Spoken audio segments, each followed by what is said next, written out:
There you are. How you doing? This is Craig Beck, aka the Stop Drinking Expert, the website that has helped hundreds of thousands of people to quit drinking without any of the usual nonsense, no embarrassing group meetings, no silly gimmicks, no willpower, no dangerous medication, and something you can do in the comfort of your own home. So if you're worried about your drinking, take action. Don't sit on the fence anymore, hoping that this will get better, because I can tell you in 13 years of doing this, one thing I know for sure is problems with alcohol never get better on their own. The spiral is downwards, not upwards. So if I'm talking about you, go to the website, stopdrinkingexpert.com, sign up for today's free quit drinking webinar, engage in it, stay for the full webinar, and I'll give you a copy of my best-selling book, Alcohol Lied to Me, as a free gift just for turning up. So today, let's talk about alcohol-free drinks. And I don't mean sodas and fruit juices. I mean grown-up drinks that traditionally would have had alcohol, but have been tinkered about with to make them suitable for sober people and people who want to avoid alcohol. And the reason I want to talk about this is because it is a subject that is one of those ones that comes up kind of on a regular basis. It's kind of contentious. It's very difficult to talk about it without offending someone. And so at this point, I'll remind you that being offended is a choice, and choose not to be. So the reason I want to talk about this today is because I had an email from James. It says, James, hi, Craig. I've been on the journey for 2 weeks now. All good, not a single temptation. How do you see 0% alcoholic drinks fitting into your program? It feels kind of like I will be cheating. Your thoughts, please. Kind regards, James. So, what gives? Alcohol-free beers cheating?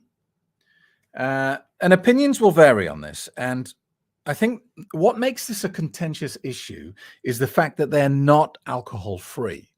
That's the big exclamation mark here. To be considered alcohol-free, you have to have a alcohol content lower than 0.5%. All right, so what's a standard beer? Between 4 and 6%, right? So to be stamped alcohol-free, it doesn't have to be alcohol-free. It has to be under 0.5% alcohol. And that's where this becomes a bit of a hot subject. If they were 100% zero alcohol, then I don't think we'd be having this debate.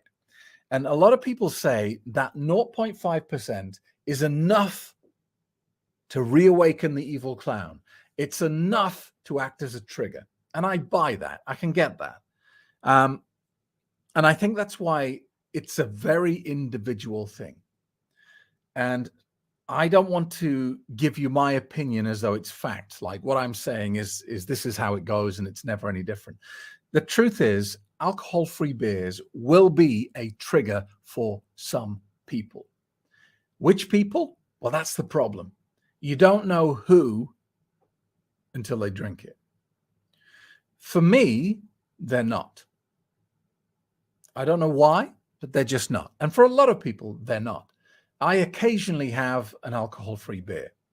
Some of them I like, some of them I don't. But I don't, when I drink them, I don't think, oh my God, I'm doing something really naughty. Or, oh my God, I can taste that 0.5%.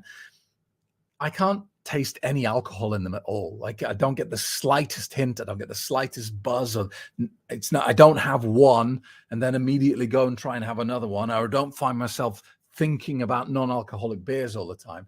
And so because of that, I've come to the conclusion that they don't affect me in the same way that alcohol does. So I feel like they're pretty safe for me to have. And the reason I drink them is I don't really like sweet drinks. So I don't like Coca-Cola. I don't really like drinking fruit juices. So 99% of the time, I drink sparkling water, Perrier. That's my go-to drink, Perrier. And I'm fine with that normally. But then every couple of months, I get really, really bored. I'm like, my God, I'm so sick of drinking water. I just want something with a bit of flavor in it. And generally, I end up at an alcohol-free beer. All right. So to return to James's point, is it cheating? I don't see it as cheating at all, James. You know, I think where they really come into their own, where they're really valuable, is when you're at a party. They're fantastic because you can stand with a bottle of non-alcoholic beer, your hand over the label, and you can stand nursing that thing all night. And what it does, it stops the problem drinkers from hassling you. You know, if you were standing there drinking an orange juice, you can guarantee that a couple of problem drinkers who don't admit that they are problem drinkers would come up to you and say, why are you drinking orange juice? Come on, let me get you a proper drink. And then if you decline that, they'll be like, oh, come on, what's wrong with you? You're a party pooper. You're spoiling the mood. Come on, you're not as much fun. And you've changed. And they'll put all that bullshit pressure on you to drink. Why?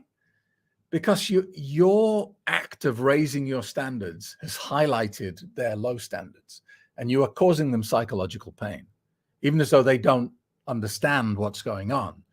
None of these people are correctly labeling how they feel in this moment. They're not going, oh, he's highlighted my low standards. They're going, this guy's ruining it for everyone. Why? Because unless everyone drinks the Kool-Aid and agrees that it's the right thing to do, then it shatters the illusion of safety in numbers. It shatters the illusion that the social proof around the activity validates the action of drinking poison. You know, problem drinkers subconsciously need to be able to look around the room at people they respect and say, but they're drinking it as well. So therefore, what I'm doing is okay. They need that validation. So when you drink a non-alcoholic drink in front of them, you cause a problem.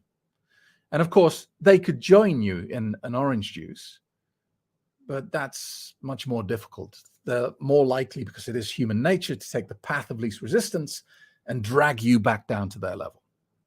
So non-alcoholic beer in that situation is fantastic, because unless they're really OCD and they demand to inspect the label on your bottle, they're probably going to leave you alone. You just stand there nursing your bottle of beer, enjoying the conversation without all that nonsense pressure and, manipulation that nobody likes or enjoys. So I think that's where they're fantastic. So James, look, if you're 2 weeks into this journey, so you're still really early. My gut feeling here is leave it another couple of weeks. All right. I want you to be at the point when you feel 100% solid in your convictions. All right. When people say to me, oh, Craig, I'm 2 weeks sober and I've got a vacation next week, I'm always a little bit worried. It's not long enough. You need at least 3 weeks to create a new habit.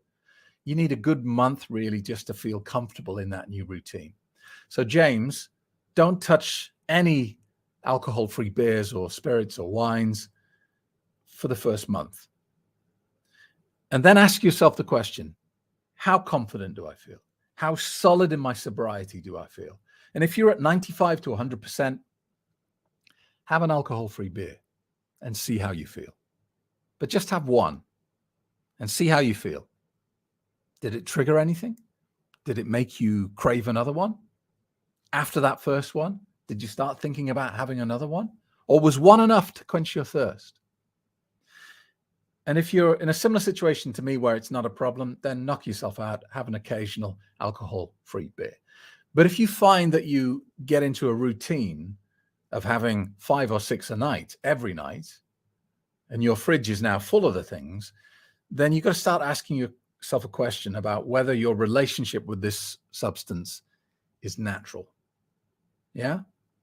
Because anytime anything becomes overly dominant in your life, it's edging towards being a problem. And this is not about alcohol, it's about anything. If you were drinking 8 cans of Coca-Cola a night, I would say you have a problem and you need to deal with it. You need to take hold of this and take action and reset your course.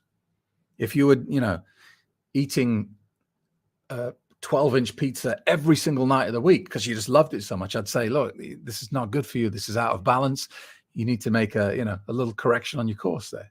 So it's not just about alcohol. This is about getting into good routines and good patterns. I don't think you need to stress too much about alcohol-free beers and things like that. What might stress you out is the price of some of the things that they're selling. It's like you can get alcohol-free spirits now. Most of them are awful. The only ones that come close to being acceptable are the alcohol-free gins. You can get Tanqueray alcohol-free. You can get Gordon's alcohol-free and various others. And they do kind of taste a bit like gin. And they're quite refreshing if you mix them with tonic. But the problem is the manufacturers sell them at the same price as gin. And it's a complete ripoff. So you're buying what is basically a liter of flavored water for £20, for $25. It's a complete ripoff. And they're just absolutely milking us for money because they're not paying any alcohol duty on that. They're not paying any alcohol tax on the product. They're just basically putting it in the same bottle and charging us the same price. They're absolutely raking it in. And for me, that's enough not to buy it. I don't want to be ripped off £18, $25 for a bottle of flavored water. No chance. Anyway, but that's an entirely different subject. So I hope that helps, James. Let me know how you're getting on. And if you're watching this video and you have a question about alcohol or sobriety, don't forget you can email me anytime, craig@craigbeck.com. And if you're worried about your drinking, do yourself the biggest favor of your life. Go to the website right now, stopdrinkingexpert.com.